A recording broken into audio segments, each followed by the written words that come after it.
Drivers, navigators and crews in the 1954 redex trial gather for final briefing.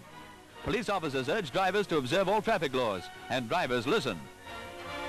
Sporting Car Club President Dan McFarlane hands over the mic to Red Shepherd, Managing Director of redex. 9,600 miles to go, and the first car flagged out of Sydney Showground is a standard 8.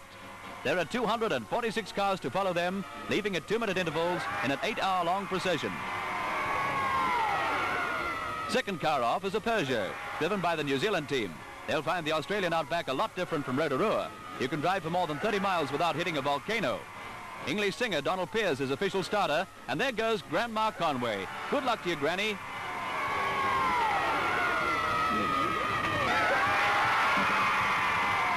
This character apparently thinks he can do the trip on his head. He must have some secret control all of his own, unless, of course, his car's advertising headache powders. Third in last year's trial, Peter Anthill is one of the favorites again this time. So is Lex Davidson of Victoria, seen here getting ready to drive to the start. Radio star Jack Davies in it again, driving a Ford Custom Line. Last year he lost a lot of points and a little weight, but he drove every inch of the way himself. On they go, and some cross the harbour bridge without paying the toll, apparently. After dark, and still 50 more cars to go on this, the toughest of all reliability trials. There'll be 17 days and nights on the job.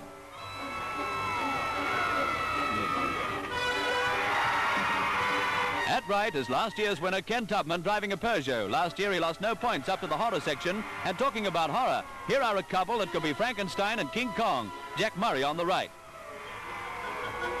Up the far northern New South Wales coast, the long convoy of cars stream. Later they'll come to rivers where there are no bridges. And so to the New South Wales-Queensland border with the twin towns of Tweed Heads and Coolangatta. Bill McLaughlin, who had bad luck last year, is going well so far.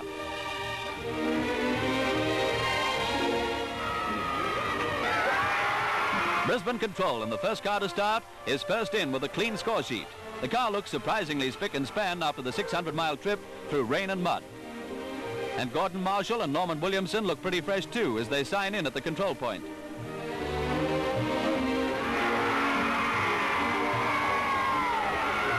Second arrival, also without losing points, is Kay Berger's New Zealand entry.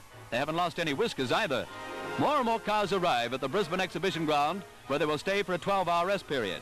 With cars arriving continuously for 8 hours, most of them on schedule too, control officers of the Australian Sporting Car Club are kept pretty busy, and some of the roads will provide mighty tough going. As the trial drivers and crew rest, the Cine Sound cameramen must move out ahead. One of the two units carrying 6 cameramen who will bring newsreel audiences here and overseas an exclusive cover of the trial. For this is World News.